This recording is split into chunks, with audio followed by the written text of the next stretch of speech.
Bonjour Renaud Duterme, merci d'avoir accepté cette proposition d'interview vidéo. Présentation rapide, tu enseignes la géographie dans le secondaire en Belgique. Tu es l'auteur de plusieurs ouvrages, notamment sur l'effondrement, et puis récemment, et puis c'est peut-être là-dessus c'est à ça qu'on va le plus s'intéresser, un petit livre qui s'appelle Petit manuel pour une géographie de combat, que je montre, qu'il faut acheter, qui est très très bien, que moi j'ai lu à toute vitesse aussi. Alors, qui est peut-être pas vraiment un manuel au sens scolaire, on pourrait attendre un manuel, mais qui est une sorte de panorama de ce qui se fait depuis un siècle, hein. On rencontre quelques auteurs classiques, Wallerstein, Brodel, ou des auteurs plus récents comme David Harvey ou Naomi Klein.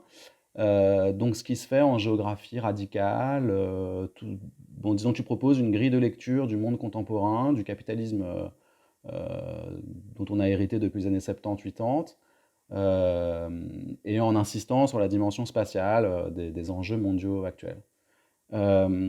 Tu es aussi lié au CADTM, le Comité pour l'abolition des dettes illégitimes, pour lequel tu écris pas mal de textes, j'ai l'impression. Enfin, en tout cas, c'est un site qui est très très régulièrement alimenté, et notamment par toi, et qui milite donc, comme son nom l'indique, pour la suppression des dettes illégitimes. Par rapport aux autres vidéos qu'on a fait pour Solidarité, celle-ci va peut-être être un petit peu plus théorique, un petit peu plus générale. On va partir de ton livre pour essayer de voir comment la grille de lecture que tu proposes, qui est une grille de lecture à la fois très générale et très concrète, hein, c'est pas du blabla théorique, on est vraiment dans le concret de la mondialisation contemporaine. Comment, avec cette grille de lecture, on peut essayer, de mieux comprendre le monde dans lequel on vit, et on va essayer évidemment de faire le lien avec la situation actuelle, c'est-à-dire est-ce que cette grille de lecture nous permet aussi de comprendre un petit peu les origines de cette pandémie, la façon dont elle se déroule, dont elle se développe, et puis peut-être, si on arrive et puis si on a le temps, parler de ce que pourrait être une sortie de crise, à quelles conditions, dans quelles conditions politiques, écologiques, etc. Alors, peut-être on va commencer justement par une question très générale. Euh, je pense qu'il y a encore aujourd'hui ce doute sur ce que c'est que la géographie, sur ces mauvais souvenirs du collège où on a fait de la géographie, enfin en tout cas la géographie en France. Je sais que moi c'est des souvenirs de production de blé de l'URSS, etc. Bon, on fait des trucs complètement abstraits.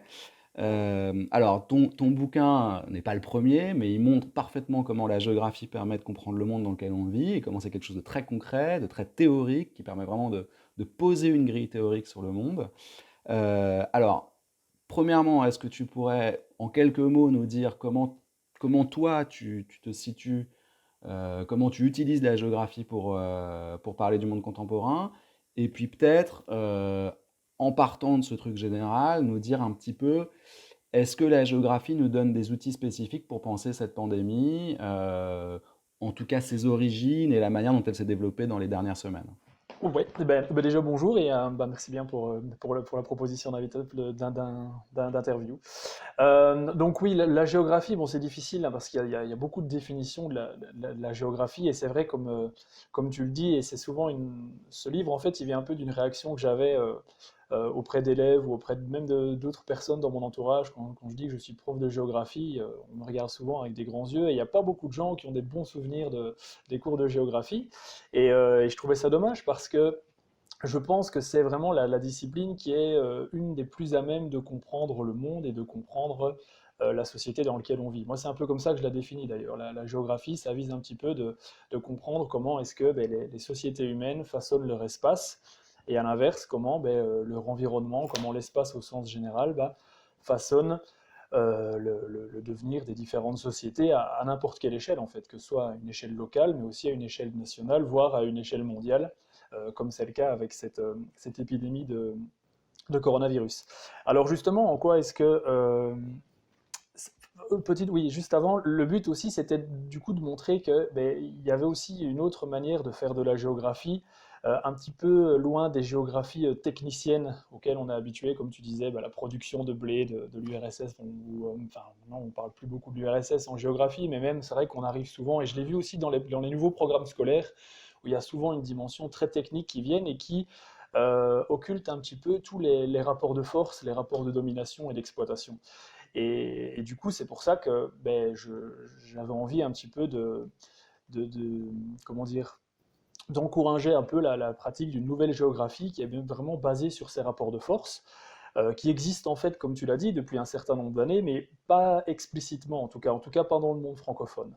Il y a toute une série d'auteurs, hein, souvent de gauche, à commencer par Marx lui-même, et même d'auteurs marxistes qui utilisaient, qui mobilisaient la géographie, mais sans vraiment la désigner comme telle. Et en fait, il faut vraiment attendre ben, des travaux de géographes plus anglo-saxons, comme David Harvey ou Mike Davis aussi, que j'aime beaucoup, qui ont vraiment beaucoup influencé ma façon de penser. Et donc, c'était un petit peu ça l'idée de ce manuel. C'est pour ça que j'ai appelé ça un manuel. Comme tu le dis, c'est pas un manuel comme les manuels scolaires, mais en tout cas, c'était d'essayer de proposer un travail de synthèse relativement bref qui vulgarisait un petit peu tout ça et qui amenait une idée, une conception différente de la géographie. Alors, on pourra peut-être y revenir après. Alors, pour revenir un peu à ce fameux Covid-19 bah, qui nous force à nous parler de cette façon, parce que je suppose que vous êtes confinés un petit peu de la même façon que nous en Suisse et en Belgique. Euh, En fait, justement, la géographie permet précisément, vraiment, c'est peut-être une des meilleures disciplines pour comprendre ce qui arrive, parce qu'on voit qu'un problème qui est grave sans être gravissime. On voit que c'est une maladie, bon, je ne suis pas épidémiologiste, mais qui a un taux de mortalité relativement faible par rapport à d'autres, etc.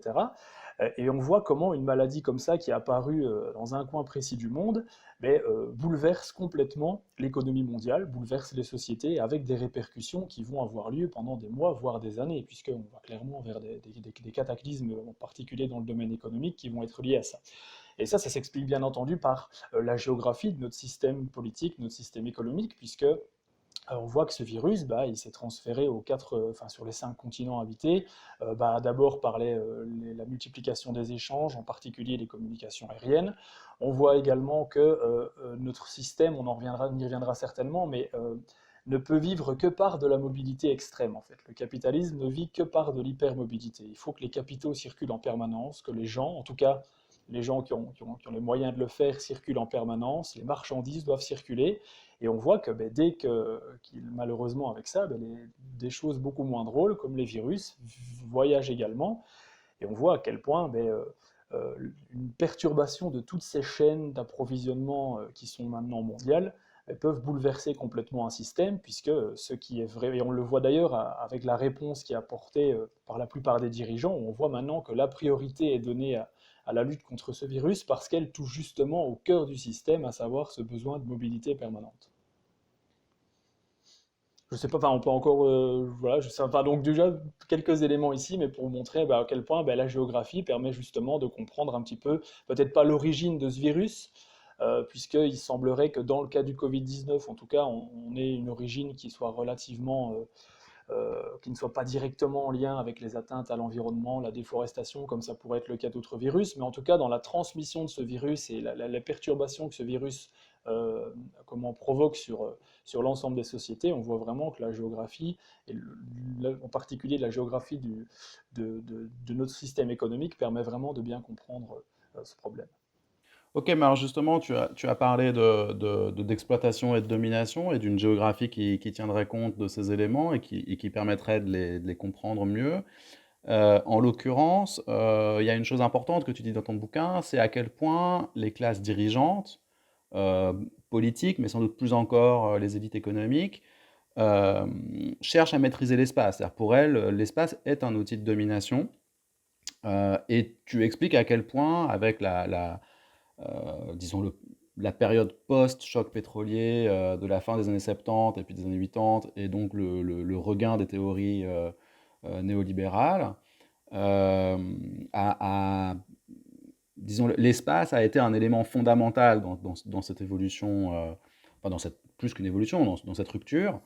Et alors peut-être là aussi deux questions, à la fois une question très générale, est-ce que tu peux peut-être nous rappeler ce qu'a été cette rupture et sa dimension spatiale, géographique, Et est-ce que tu peux peut-être, là aussi, essayer de faire le lien avec, heu, la gestion de cette épidémie, en régime, néolibéral, disons? Ouais, on va essayer. Bon, si jamais je m'égare un petit peu, tu me ramènes à, à la réalité. Donc, en fait, oui, la maîtrise de l'espace, quand on y réfléchit, c'est déjà bien avant le capitalisme, mais plus encore depuis le développement de celui-ci, ça a toujours été un facteur de puissance. Même dans l'histoire contemporaine, si on prend les grandes puissances mondiales, elles l'ont systématiquement été parce qu'elles maîtrisaient un espace suffisamment grand. Si on prend l'Angleterre, par exemple, l'Angleterre coloniale a été la plus grande puissance parce que c'était la plus grande puissance justement coloniale, commerciale, etc. Le contrôle des voies d'approvisionnement aussi, on voit que ça a toujours été des choses clés. Donc la maîtrise de l'espace, c'est quelque chose qui n'est pas nouveau. Maintenant, ce qui est intéressant aussi, c'est que le capitalisme, il va avoir besoin de conquérir de nouveaux espaces en permanence, notamment pour surmonter un petit peu ces contradictions. Et c'est un petit peu le point de départ de ce livre, c'est que la contradiction fondamentale du capitalisme, c'est de devoir produire en permanence, mais une fois qu'on a produit, il faut pouvoir écouler ses marchandises, écouler ses biens, ses services, etc. Et ça, en général, il y a directement des limites qui s'imposent à cet écoulement, notamment la saturation des marchés, et notamment aussi le fait que pour tout capitaliste, entre guillemets, on peut revenir un peu sur ce mot-là aussi, mais on va l'employer pour des raisons faciles, comment la politique globale du capitalisme, c'est de réduire les coûts de production. Et le principal coût de production, c'est la main-d'œuvre. Et donc, on voit systématiquement, quand c'est possible, une volonté des capitalistes, des patrons, etc., de réduire, ou en tout cas d'augmenter le moins possible les salaires, ce qui, de facto, va fournir une limitation au pouvoir d'achat et donc à l'écoulement des marchandises. Or, de ce fait, l'expansion géographique, l'expansion spatiale, la conquête de nouveaux territoires, de nouveaux marchés va constituer une réponse au capitalisme pour lui permettre de surmonter cette contradiction, puisque le fait de découvrir et de conquérir des nouveaux marchés va permettre de pouvoir vendre des marchandises, construire des voies ferrées, des différentes infrastructures qui vont servir de débouché pour les puissances capitalistes. Et donc on voit systématiquement depuis l'histoire du capitalisme qu'il n'a pu perdurer qu'en s'étendant géographiquement. Ça s'est fait notamment avec la période coloniale, clairement, et même après, puisqu'après les indépendances, on voit qu'il y a eu systématiquement une volonté de garder un peu un contrôle sur les marchés des anciennes puissances coloniales, et ça s'est fait notamment à travers des accords de coopération, entre guillemets, entre les anciennes puissances et les anciennes colonies, ou également par des programmes de libéralisation, notamment via la Banque mondiale, le FMI, qui visait à ouvrir les économies des pays plus pauvres aux entreprises étrangères, à libérer les mouvements de capitaux, etc. etc. Et alors, la crise, en fait, tout ça vous permet également de comprendre un petit peu, comme tu l'as dit, la crise en fait dans laquelle le capitalisme se trouve en fait depuis les années 70. Puisque à partir des années 70, on parle beaucoup du choc pétrolier, mais le choc pétrolier n'a été un petit peu que le déclencheur de la crise, un peu comme la crise du Covid-19 est le déclencheur de cette nouvelle phase de crise que l'on connaît actuellement. On pourra y revenir tout à l'heure. Et en fait, ce choc pétrolier, il a mis, les deux chocs pétroliers en l'occurrence, ont un peu mis fin à ce qu'on appelait dans les pays occidentaux les 30 glorieuses. Mais quand on y réfléchit, ces 30 glorieuses, elles n'ont plus existé en fait que parce qu'on découvrait des nouveaux marchés, des nouveaux produits, à savoir l'automobile, l'urbanisation, avec une nouvelle forme d'urbanisation, des maisons quatre façades, des électroménagers, du tourisme, bref, toute une série de nouvelles choses, mais qui ne pouvaient qu'arriver à saturation à un moment donné. Pour simplifier les choses, vu qu'on a peu de temps, mais voilà, une fois que tout le monde a sa voiture, on n'en rachète pas une tous les ans. Donc clairement, c'est ça un petit peu la dynamique capitaliste, porte en elle des limites à sa surproduction. Et là, en fait, on voit également que, à partir des années 70-80, le capitalisme a petit à petit également étendu son emprise sur la planète entière.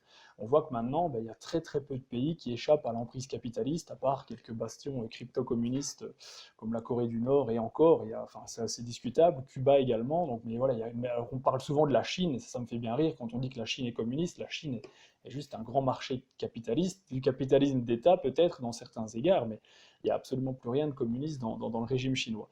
Donc maintenant que la planète entière est gérée par des rapports capitalistes, on voit que la conquête de nouveaux marchés est assez compliquée. Et du coup, on voit que les contradictions du capitalisme commencent à se faire de plus en plus visibles, et surtout les perspectives de profit sont de plus en plus limitées, puisque les nouveaux marchés se font rares.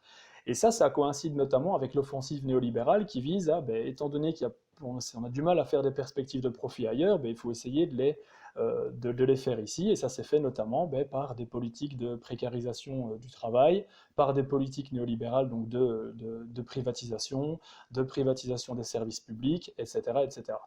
Et quelque chose qui est aussi intéressant que je veux mentionner et qui est à mon sens trop peu évoqué quand on parle de cette vague néolibérale, c'est que une des choses fondamentales, à mon sens, qui a permis cette vague néolibérale, matérialisée par Thatcher, Reagan et puis par la plupart d'autres ensuite, c'est justement les progrès liés à la géographie, à savoir les progrès dans les communications et dans les transports, qui ont permis aux capitaux, aux grandes entreprises, aux grands groupes financiers de petit à petit faire de la planète leur terrain de jeu et donc de pouvoir mettre en concurrence l'ensemble des travailleurs, l'ensemble des États, l'ensemble des normes et du coup de pouvoir faire du chantage en disant voilà, si vous ne baissez pas les salaires, si vous ne privatisez pas, si vous ne respectez pas vos engagements budgétaires, on va voir ailleurs, on délocalise nos capitaux, on délocalise nos industries, etc., etc. Donc ça a vraiment donné une force en fait au capitalisme, aux forces capitalistes si on veut, dans ce qu'on peut appeler la lutte des classes. Hein. Je sais que j'ai un langage marxiste que j'assume complètement, je ne suis pas communiste pour autant personnellement,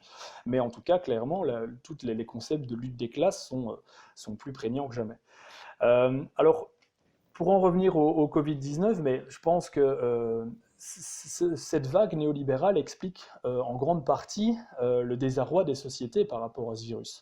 Parce que justement, on voit que les politiques néolibérales ont systématiquement cassé les services publics, ont eu une gestion comptable et économique des services hospitaliers, des services d'aide à la personne, qui ont été systématiquement considérés comme des coûts, comme des dépenses à limiter le plus possible. Et donc ça, évidemment, ça a un impact fondamental, puisque je ne sais pas exactement la situation en Suisse, mais je sais qu'en France, en Belgique, c'est vraiment une des raisons d'être du confinement, c'est de ne pas saturer les hôpitaux parce qu'on n'a plus assez de lits par rapport aux capacités. Et on voit que dans tous ces pays, le nombre de lits a systématiquement baissé depuis un certain nombre d'années, en dépit des avertissements des différents mouvements d'infirmiers, d'infirmières, de médecins hospitaliers, etc. Une autre un autre lien également entre cette crise de Covid-19 et les conséquences liées aussi à cette vague néolibérale, c'est que on parle beaucoup maintenant du concept de mondialisation et on en parle souvent à tort, à mon avis. Parce que il y a souvent un peu un espèce d'argument binaire entre on est pour ou contre la mondialisation. Et en fait, la mondialisation, moi je la considère d'un point de vue beaucoup plus large qu'économique, à savoir un concept géographique justement, qui signifie en gros l'interconnexion de l'ensemble des régions du monde. Non seulement en termes économiques, mais en termes sociaux, en termes culturels, en termes de n'importe quoi, d'énergie, en termes de mouvement de population, en termes de sport, de musique, bref, de tout, tout, tout. Et ça, la mondialisation, c'est quelque chose qui est relativement irréversible. Je ne pense pas qu'on va se mettre demain à ne plus aller voyager. Par contre, il ne faut pas confondre ce concept de mondialisation et de globalisation financière, c'est-à-dire en gros de capitalisme mondialisé, donc qui vise à donner une forme précise à cette mondialisation, à savoir une mondialisation dominée par les grandes entreprises et par les forces du marché. Et c'est cette globalisation, cette marchandisation internationale qui pose problème, puisque c'est ça aussi qui a coupé toute autonomie de la plupart des pays, autonomie en termes alimentaires, en termes énergétiques, en termes toute une série de domaines, et on voit que justement en termes industriels aussi, et on voit à quel point cette perte d'autonomie nous rend vulnérables en cas de choc, puisque autre raison du confinement, c'est qu'on a des pays comme la Belgique, la France, des pays parmi les plus riches du monde qui n'ont même pas assez de masques. J'ai la copine de mon père qui travaille dans un centre pour handicapés. Ils doivent se faire des masques avec des filtres à café en Belgique en 2020. Et donc là, on voit clairement c'est clair que ça prête à sourire, mais on voit vraiment ici un échec complet de cette marchandisation effrénée qui guide nos sociétés depuis une trentaine d'années. Ok, alors tu parles de dépendance. Peut-être que c'est l'occasion d'embrayer sur un sujet qui là aussi peut être à la fois très général et complètement relié à ce qui se passe maintenant. C'est la question de la dette. Il y a des enjeux très concrets pour la dette des pays, notamment les plus pauvres du Sud global. Est-ce que tu peux peut-être nous parler de ça un petit peu? Alors, par rapport à la dette, je suis content que la question soit abordée parce que c'est quelque chose qui est assez peu évoqué dans les grands médias, ce qui n'est pas très surprenant, mais ce qui est des fois un peu plus étonnant, même dans les milieux de gauche. Voilà, c'est une question qui est très peu évoquée et pourtant elle est vraiment centrale. Juste une petite parenthèse, donc comme ça a été dit au début, donc moi je fais partie du CADTM, qui est le Comité pour l'abolition des dettes illégitimes. Et pour la petite anecdote, donc c'est une organisation qui a 30 ans, et au départ ça s'appelait le CADTM, le Comité pour l'annulation de la dette du tiers-monde. Parce que à l'époque, on considérait, on considère toujours d'ailleurs que une des priorités, c'était d'annuler la dette des pays du Sud parce que c'était en soi un obstacle. Euh, alors je sais que c'est un mot un peu connoté, mais à leur développement, entre guillemets, c'est-à-dire que c'était des milliards de dollars qui étaient consacrés à la dette et qui ne l'étaient pas pour des services à la population, santé, éducation, etc. Mais ce qui est intéressant, c'est que depuis un certain nombre d'années maintenant, depuis le tournant des années 2000 et en particulier avec la crise de 2008, c'est que la dette est devenue également une question centrale dans nos sociétés, dans nos pays, les pays du Nord, où on s'est rendu compte en fait que le mécanisme était le même. C'est-à-dire que la dette constitue également un transfert de richesse, puisque contrairement à une idée reçue, l'essentiel des détenteurs des dettes publiques, à qui doivent les États, donc ce ne sont pas des petits porteurs ou des petits épargnants, mais ce sont essentiellement des grandes banques, des institutions financières, voire des institutions internationales comme le FMI, etc. Donc en fait, on a remarqué, enfin, que les mécanismes qui sont à l'œuvre dans le sud et dans le nord sont en fait les mêmes, puisque une grande partie de l'argent, des budgets de l'État, est consacrée à ce remboursement de la dette. Et alors ce qui est intéressant également, c'est que cette dette, elle sert aussi de prétexte et de chantage un petit peu, en disant, ben voilà, ça pousse les États à réduire ce qu'on appelle leur train de vie, entre guillemets, donc c'est-à-dire leurs dépenses. On sait qu'un État dépense de trop, et du coup doit couper dans les différents secteurs. Et encore une fois, les secteurs de santé, c'est un bon exemple. Je me rappelle d'une séquence assez intéressante qui doit pouvoir être retrouvée, je pense, sur YouTube, où il y a Fillon qui visite un hôpital et il est interpellé par une infirmière qui lui explique, qui lui dit qu'il y a qu'il y a un manque de moyens flagrant, etc. Ça fait déjà un certain nombre d'années. Et on voit l'argument de Fillon qui est qui peut être assez repris par beaucoup d'hommes et de femmes politiques, qui dit, ben, vous comprenez, on aimerait bien, mais voilà, il y a une dette à payer et donc on doit se focaliser là-dessus. Donc ça, c'est vraiment, la dette, c'est vraiment quelque chose de central parce que c'est une des causes principales du désinvestissement de nos États dans l'essentiel des services publics, de politique de privatisation. Donc en fait, c'est vraiment un outil du néolibéralisme et c'est clairement un mécanisme de transfert de richesse des classes populaires vers les détenteurs de capitaux. Donc c'est vraiment une question centrale et c'est pour ça que nous, on prône vraiment le fait de questionner cette dette. On n'est pas pour annuler toutes les dettes enfin, sans y réfléchir, mais simplement de voir est-ce que ces dettes ont été utilisées dans le bien-être général? Est-ce qu'elles ont été contractées légalement? Et il y a toute une série d'arguments politiques, juridiques. Et notamment pour faire une petite digression sur ce qui est en train de se passer, il y a des textes de loi, notamment des textes de l'ONU, qui stipulent que quand un État fait face à une situation assez particulière, inattendue, comme l'est l'épidémie du Covid-19, un État a tout à fait le droit de suspendre, voire d'annuler ses engagements financiers. Donc voilà, donc ça, enfin, j'encourage les auditeurs à aller voir sur le site du CADTM. Il y a un argumentaire qui est assez fait là-dessus. Mais voilà, c'est pour vous montrer un peu que cette dette, elle a vraiment une place centrale dans le fonctionnement de notre système économique. Ok, alors peut-être pour rebondir là-dessus et pour conclure la discussion, donc la dette pourrait être un enjeu dans le traitement de cette crise au nord comme au sud, et donc l'abolition de la dette, ou en tout cas d'une partie. Euh, Est-ce que plus largement, le géographe, l'économiste, mais aussi le militant, le citoyen que tu es, euh, avec tous ces outils intellectuels que tu viens de nous résumer un peu pendant un quart d'heure, est-ce que ça te donne des outils pour penser la sortie de crise, sortie qui a l'air un petit peu obscure pour nos dirigeants, qui donne l'impression de naviguer un peu à vue, enfin on ne sait pas très bien s'il y a une sortie prévue d'ailleurs. Alors justement, est-ce que ça te donne d'une part des idées de sortie, ou est-ce que d'autre part, pour le prendre sous un autre angle, est-ce que ça te rend optimiste, pessimiste, enfin disons, voilà, sans être médium, hein, qu'est-ce que tu vois à l'horizon des semaines ou des mois qui viennent euh, dans le traitement de cette pandémie, du confinement, etc. Alors, tout ce qu'on a évoqué, tout ce que, et plus précisément pour revenir un petit peu à la géographie, tout ce que la géographie peut nous apporter, ce sont des outils, je pense.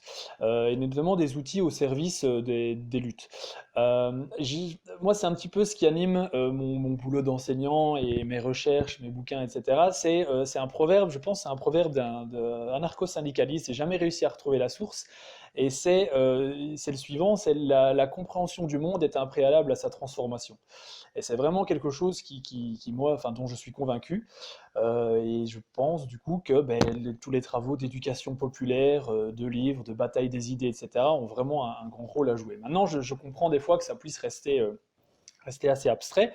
Donc concrètement, qu'est-ce que tout ça peut nous amener? Je pense que la force un petit peu de la géographie, c'est d'articuler les différentes échelles, et notamment ce qui se passe à un niveau plus local avec des dynamiques qui sont plus nationales, voire mondiales, voire globales.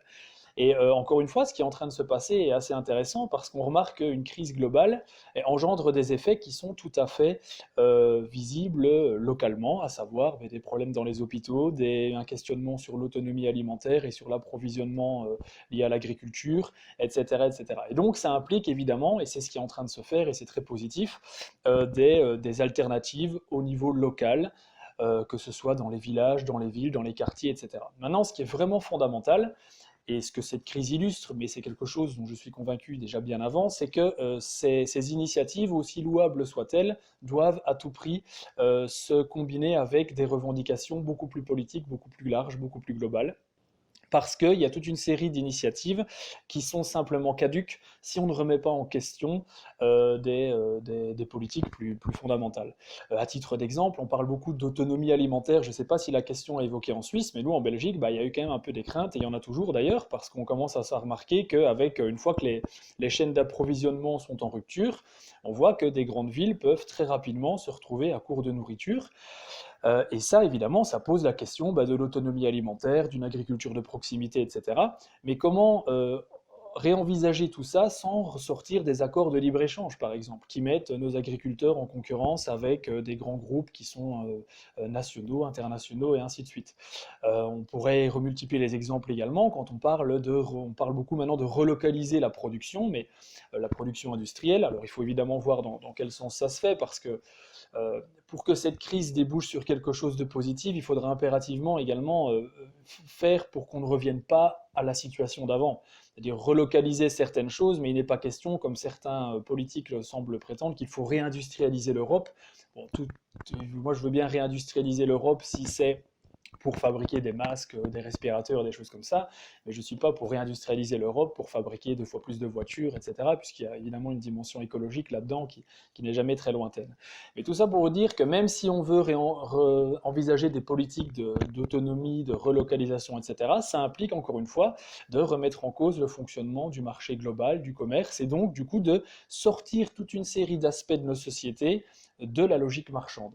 Et ça, c'est vraiment quelque chose qui importe. Et à mon avis, enfin, j'en étais déjà convaincu avant, mais cette crise apporte vraiment c'est peut-être le seul point positif de l'eau à notre moulin. C'est-à-dire que ça prouve vraiment, ça illustre l'incapacité de l'économie de marché à faire face à ce genre de choc. L'économie de marché peut être efficace, et elle a été efficace d'un certain niveau et pour une certaine catégorie de personnes, mais c'est clair que les différents chocs qui sont là et qui vont venir, c'est-à-dire les chocs économiques, les chocs climatiques évidemment, parce que beaucoup d'analystes disent bien que voilà, ce qui est en train d'arriver, ça risque clairement de se multiplier avec des changements environnementaux, la pression sur les écosystèmes et ainsi de suite. Et on voit clairement que la logique marchande, la logique néolibérale qui est à l'œuvre et qu'on évoquait en début d'entretien, n'est pas à même de faire face à ce genre de crise, en tout cas à y faire face dans l'intérêt du plus grand nombre. Puisqu'on voit très bien que dans l'intérêt de ceux qui en profitent déjà, des grands groupes, des détenteurs de capitaux, etc., on voit clairement que cette crise peut encore une fois constituer une opportunité. Tu as cité au début de l'entretien que je me basais notamment sur les travaux de Naomi Klein, et c'est clair que Naomi Klein est très intéressante par rapport à ça, parce qu'elle explique bien la capacité du capitalisme à rebondir sur les chocs qu'il produit, en imposant des mesures qui en temps normal ne passeraient pas. Et on le voit maintenant, on voit que en France par exemple, Macron essaye déjà de redétricoter, de continuer à détricoter le droit du travail. On voit dans différents pays On essaye chaque fois de mettre les grandes entreprises pharmaceutiques, etc., pour qu'elles ne soient pas très très lésées et qu'elles participent à la solution, etc., etc. Donc on voit vraiment un peu cette logique qui est à l'œuvre et qui risque de l'être. Et donc ça, c'est vraiment le grand enseignement, à mon avis, qu'on doit tirer de cette crise et que la plupart des mouvements sociaux doivent prendre enfin, doivent tirer comme conclusion, c'est que voilà, il faut impérativement sortir toute une série d'aspects essentiels de services publics de cette logique de marché. Et donc, ce que je prône, en tout cas dans un premier temps, n'a rien de révolutionnaire, c'est simplement d'arriver avec un développement de services publics de qualité, à savoir la santé, les transports en commun, une sécurité sociale qui n'est plus détricotée, un impôt qui est beaucoup plus équitable et qui, avec des politiques de revenu maximum, évidemment des mesures de transition écologique profonde également, avec, voilà, on en a parlé tout à l'heure, avec une relocalisation de l'agriculture. On voit aussi quelque chose que cette crise nous apprend, c'est la vitesse à laquelle certaines entreprises peuvent se reconvertir.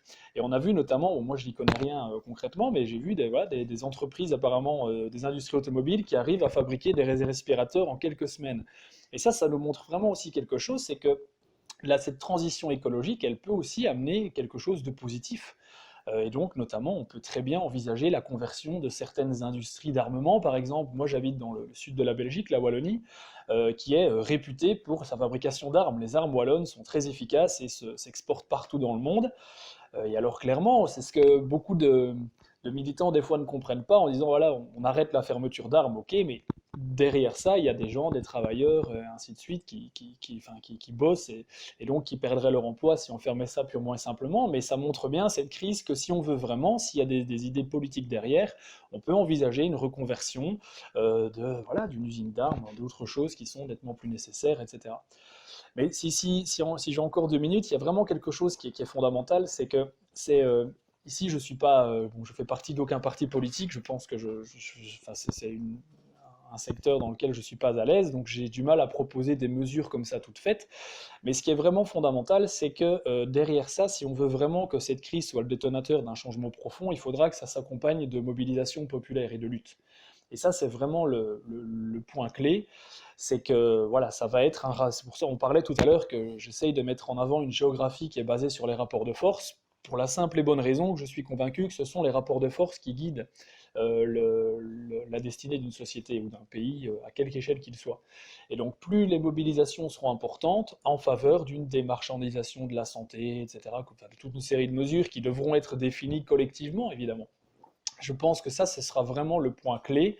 Et c'est pour ça que d'ores et déjà, je crois qu'il faut être vigilant. Et le travail que vous faites ou qu'on est en train de faire, c'est-à-dire d'essayer de fournir un peu d'autres idées que celles qui foisonnent sur les médias dominants, je pense que c'est vraiment quelque chose qui doit être encouragé, quoi. Mais bah, ça nous fait une très belle conclusion, les mobilisations populaires comme condition d'un changement post-crise. Peut-être pour terminer tout à fait cette interview, pour celles et ceux qui voudraient aller plus loin, alors je redis, il y a le livre de Renaud Duterme, Petit manuel pour une géographie de combat aux éditions La Découverte. Et est-ce que tu pourrais nous suggérer, conseiller, allez, 3 lectures clés pour comprendre ce monde complexe? Alors là, comme ça, c'est pas évident. Il y a un livre qui est connu, mais je pense que c'est vraiment le moment de le lire.